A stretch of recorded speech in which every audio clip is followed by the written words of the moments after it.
নমস্কার বন্ধুরা, আমি পর্ণা আবার চলে এসেছি একটা নিউ রেসিপি নিয়ে। এটা করেছি ব্রেড পকেট পকোড়া।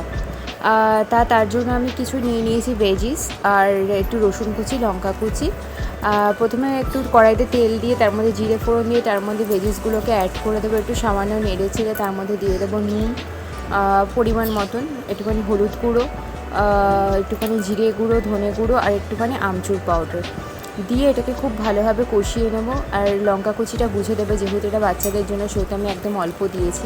তারপরে কষানো হয়ে গেলে তার মধ্যে দিয়ে দেবে একটুখানি সেদ্ধ করে স্ম্যাশ করে নেওয়া আলু।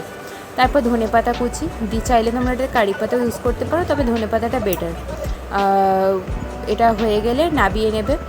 এর মধ্যে চাইলে মেয়োনিজ বা সস অ্যাড করতে পারো, তা আমি করিনি। একটা পাউরুটিকে ভালোভাবে বেলে নিয়ে একটা বাটির মধ্যে আমি একটু কর্নফ্লাওয়ার গুলে নিয়েছিলাম। কর্নফ্লাওয়ারটা রুটির চারদিকে লাগিয়ে নিয়ে তার সাইডগুলোকে ঠিক এভাবে একটা চামচের সাহায্যে আটকে এরকম পকেটের মতন বানিয়ে নেবে।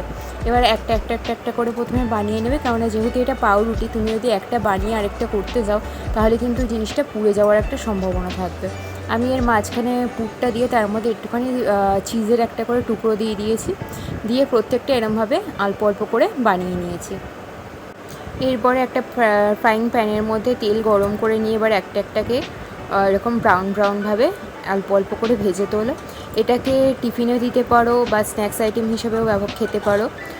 একটুখানি সস আর একটুখানি কাসুন্দির সাথে কিন্তু জাস্ট দারুণ লাগে। তোমাদের কেমন লাগলো জানো। আবার আসবো একটা নতুন রেসিপি নিয়ে। আজকের মতন টাটা।